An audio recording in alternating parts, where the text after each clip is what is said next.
Hello student, today we will discuss concept and definition of fund flow statement. आज हम कोष प्रवाह विवरण का आशय एवं परिभाषाएं स्पष्ट करेंगे।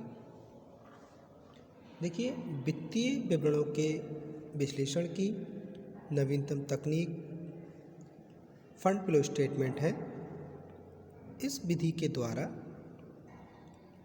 फंड फ्लो स्टेटमेंट तैयार करके ये देखा जाता है कि फाइनेंशियल ईयर्स के अंतर्गत किसी व्यावसायिक संस्था को किन किन सोर्सों से फंड रिसीव हुए और इन फंड का यूज़ वर्ष में किस प्रकार किया गया।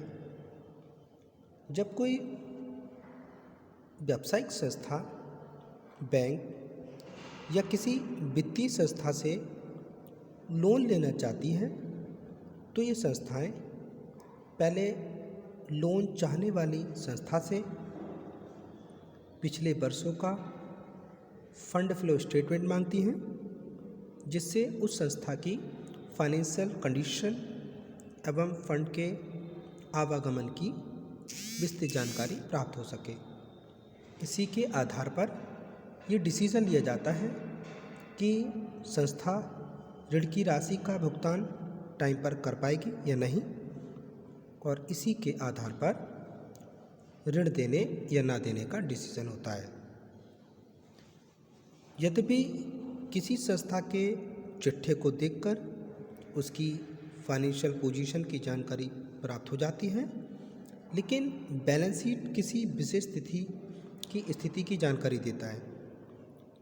वर्ष के अंदर क्या लाभ हुआ, इसकी जानकारी चिट्ठे से प्राप्त नहीं होती। इस जानकारी के लिए फंड फ्लो स्टेटमेंट काफ़ी महत्वपूर्ण होते हैं। अब हम पहले फंड का मीनिंग क्लियर करेंगे, फिर फ्लो, फिर इसका मीनिंग देखेंगे। तो पहले समझते हैं फंड का क्या कॉन्सेप्ट होता है, कोष का क्या अर्थ होता है। देखिए, कोष का अर्थ संस्था में लगे कार्यशील कोषों से है, जिसमें डे टू डे परिवर्तन होते रहते हैं, चेंजेस होते रहते हैं। यदि किसी संस्था में चालू संपत्तियां जो हमारी करंट असेट्स होती हैं, जैसे स्टॉक हुए, debtor, cash, bank balance, prepaid expenses, और इसके साथ जैसे हमारी करंट लायबिलिटीज हुई, creditor, bank overdraft, outstanding expenses, short term expenses, तो ये क्या होते हैं, ये रोजाना परिवर्तित होते रहते हैं। इन संपत्तियों और दायित्वों में संस्था की जितनी कैपिटल लगी होती है उसे हम वर्किंग फंड्स कहते हैं। चालू संपत्तियों में लगी पूंजी का कुछ भाग चालू दायित्वों से प्राप्त होता है तथा शेष संस्था को अपने सोर्स से जुटाना होता है। इस प्रकार चालू संपत्तियों में लगी कुल धनराशि से चालू दायित्वों से प्राप्त कुल राशि घटाकर शेष बची धनराशि कार्यशील पूंजी कहलाती है। इस कार्यशील पूंजी में लगी हुई धनराशि को हम फंड कहते हैं। कुछ व्यक्ति फंड का मतलब केवल कैश मानते हैं, रोकड़ से मानते हैं, तो ये कोष का एक संकुचित वर्ड अर्थ होता है, जो रोकड़ प्रवाह विवरण मतलब जो कैश फ्लो स्टेटमेंट बनाने की दृष्टि से उचित होता है। इसके विपरीत कुछ व्यक्ति संस्था में विनियोजित कुल पूंजी, जिसको हम टोटल कैपिटल एम्प्लॉयड कहते हैं, उसी को कोष मानते हैं। तो ये इसका एक ब्रॉड अर्थ होता है, जिसका आवागमन बहुत कम होता है। इसलिए कोष का उचित अर्थ नेट वर्किंग कैपिटल ही है। तो इसमें जो हम फंड फ्लो स्टेटमेंट डिस्कस करेंगे उसमें शुद्ध कार्यशील पूंजी का ही हम प्रयोग करेंगे। फ्लो का क्या मीनिंग होता है, फ्लो को डिस्कस करते हैं। देखिए, फ्लो का मतलब होता है बहाव, जिसका अर्थ है किसी चीज़ का आना या जाना। कोष प्रवाह की दृष्टि से प्रवाह का अर्थ है जो हमारी वर्किंग कैपिटल होती है उसका आना या जाना।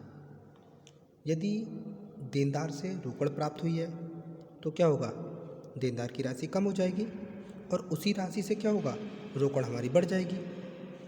इसी प्रकार कुल चालू संपत्ति में कोई परिवर्तन नहीं हुआ और कार्यशील पूंजी की मात्रा में भी कमी या वृद्धि नहीं हुई है।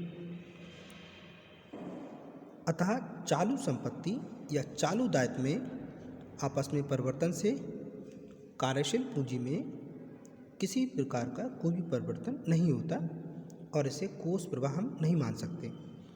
लेकिन यदि दीर्घकालीन ऋण लिया जाए तो प्राप्य रिकॉर्ड में से चालू संपत्ति में वृद्धि होगी, लेकिन चालू दायित्व में कोई चेंजेस नहीं होगा।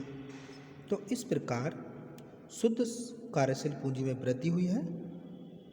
अतः ऋण लेना कोष या कार्यशील पूंजी का स्रोत माना जाता है। इस प्रकार यदि स्थायी संपत्ति या दीर्घकालीन विनियोग क्रय करें तो चालू संपत्तियों या कार्यशील पूंजी में कमी आएगी। इसलिए ये कार्यशील पूंजी अथवा कोष का प्रयोग हुआ। इस प्रकार दीर्घकालीन संपत्ति या दायित्व में परिवर्तन से कार्यशील पूंजी में परिवर्तन होता है, तो हम इसे ही कोष का प्रवाह मानते हैं। किसी व्यवसाय के वित्तीय वर्ष के बीच विभिन्न स्रोतों से प्राप्त कोषों तथा विभिन्न स्रोतों में प्रयुक्त कोषों का जो स्टेटमेंट होता है उसी को हम फंड फ्लो स्टेटमेंट कहते हैं। इस स्टेटमेंट से हमें ये पता लगता है कि वर्ष में किन किन सोर्सेस से कार्यशील पूंजी प्राप्त हुई और किन किन कार्यों में कार्यशील पूंजी प्रयुक्त हुई। इस प्रकार वर्ष के अंदर कार्यशील पूंजी में कितनी कमी हुई या कितनी वृद्धि हुई हम पता लगा पाते हैं। कोष प्रवाह विवरण किसी व्यावसायिक संस्था के दो आर्थिक चिट्ठों के बीच का जो पीरियड होता है उसके लिए इसको तैयार करते हैं।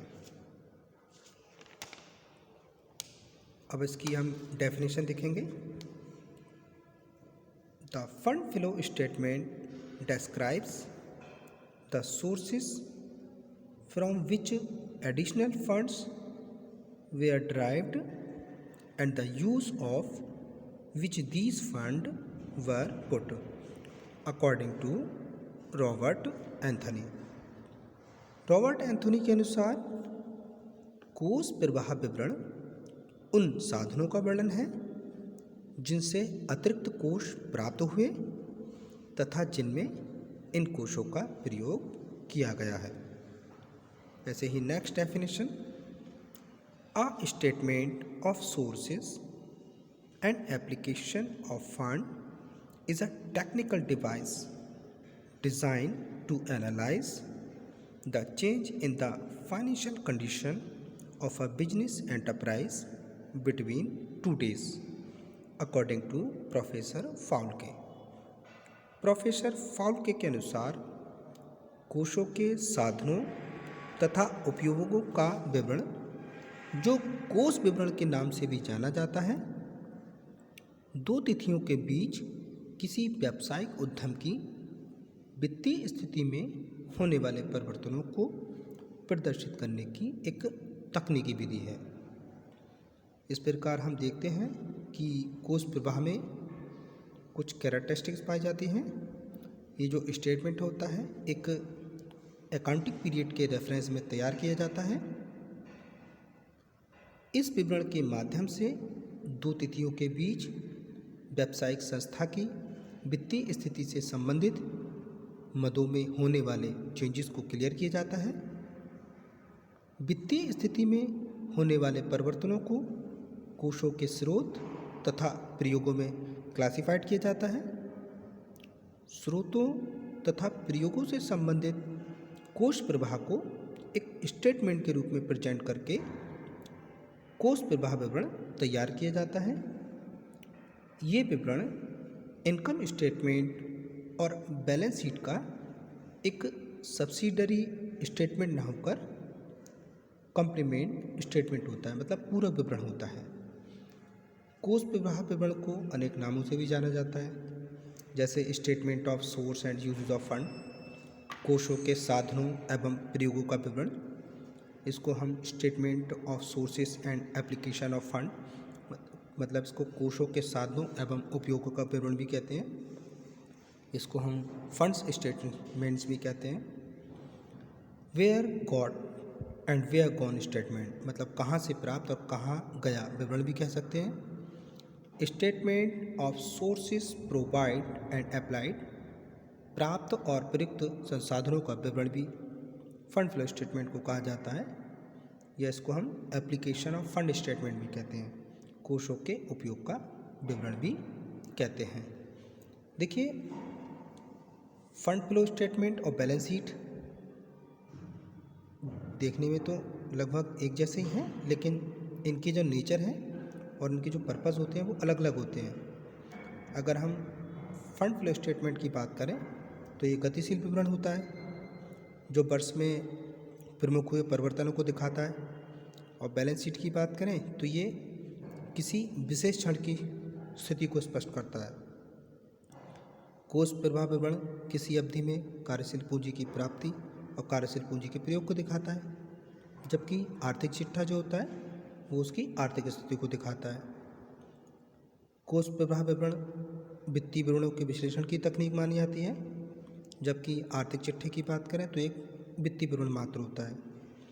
कोष प्रवाह विवरण जो बनाया जाता है वो 2 चिट्ठों के बीच की पीरियड में बनाया जाता है, जबकि आर्थिक चिट्ठा जो होता है वो हमारे 1 वर्ष के बाद बनाया जाता है। कोष प्रवाह विवरण संस्था के प्रबंध के उपयोग के लिए तैयार करते हैं, जबकि जो चिट्ठा होता है वो जो आउटसाइडर पर्सन होते हैं उनके लिए किया जाता है। अच्छा, इसको तैयार कैसे करते हैं?